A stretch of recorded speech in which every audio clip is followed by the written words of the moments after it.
Assalamu alaikum, урматтуу студенттер. Мен башында эле айта турган нерсе бул Revit программасы абдан ыңгайлаштырылган, жеңил программа. Анда иштөөнүн жеңил экендигин AutoCAD-га салыштыра турган болсок, биз кагазга чийген канчалык кыйын болсо, AutoCAD аркылуу чийген бизге ага салыштырмалуу бир нече эсе ыңгайлуу. Ал эми AutoCAD-га салыштырмалуу Revit'те иштеген кагаз менен AutoCAD-да чийгендей эле ортосунда чоң айырмачылык бар.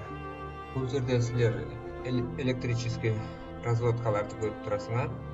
Булардын баары AutoCAD-да чийилген эмес, Revit'те чийилип 3D форматта. Андан кийин гана AutoCAD-га экспорттолгон DVG форматында. Бул жерде система отопления Revit программасында иштелип чыгып, DVG-га экспорттолгон. Ал эми бул жерде аксонометрияны көрүп турасыңар. Буну дагы AutoCAD-да чийилген эмес, баары Revit программасында даярдалып, жана ыңгайлуу көрүнүктүү битке алып келип туруп, кийин AutoCAD-га DVG форматына экспорттолгон. Бул жерде өрт өчүрүү системасы, ошондо бир эле архитектурный 3D модельге бардык системаларды жайгаштырат. Андан соң ар бир системаны өз алдынча экспорттойт. Система канализация, бул жерде кондиционерден келген сууну агызып түшкөн трубалар, канализация, жалпылап айтканда, ошо водоснабжение.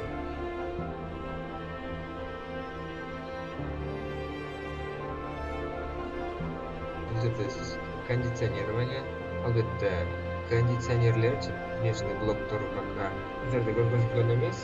Ал көргөзүлүшү керек болчу, бирок проектте аны жашоочулар өздөрү коюп алышат деген максатта бул жерде алар көргөзүлгөн эмес.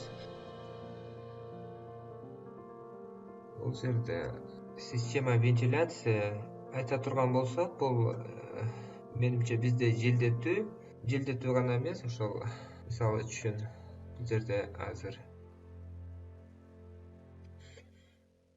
мына ушул системалар бар.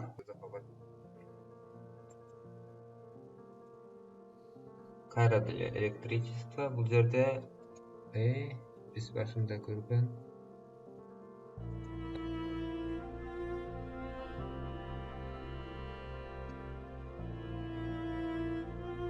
эми буларды кайдан алып келгени жөнүндө биз карайлы. Revit программасында бул системаларды көрүү өтө эле кыйын болгондуктан буну жеңилирээк Autodesk'тин башка программасы аркылуу көрүп жатабыз.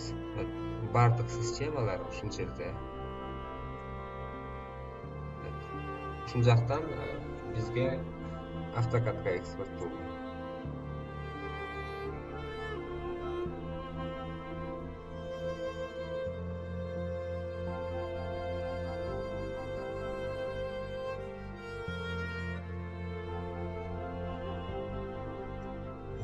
Отопительный приборлар көрүп турасыңар.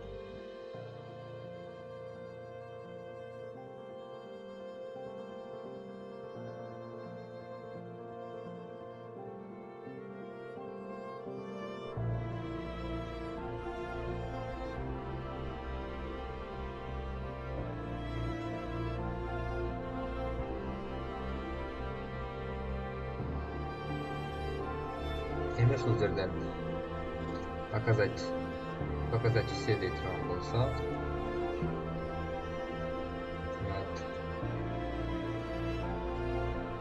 биздин бардык инженерлик системалар ушул зданиянын ичинде болчу.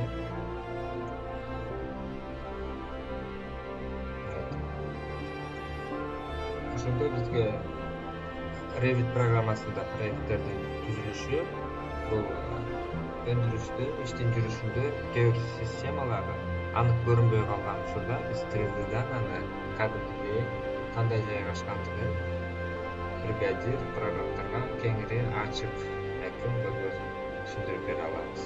Мына ушул себептен Revit программасын үйрөнүш, анда проект түзүү жана анда жасалган проекттерди жеткиликтүү башка бирөөлөргө презентация кылып көргөзүп бергенди үйрөнүү дагы бул акыркы кезде абдан керектүү болуп турган нерсе. Ошол айта турган нерсем ушул болчу. Мен жакында Revit программасы боюнча видео урокторду баштайм. Азыркы алган маалыматыңар силерге Revit программасына болгон кызыгууңарды дагы күчөттү деген ойдомун. Görüşкөнчө саламатта калыңыздар.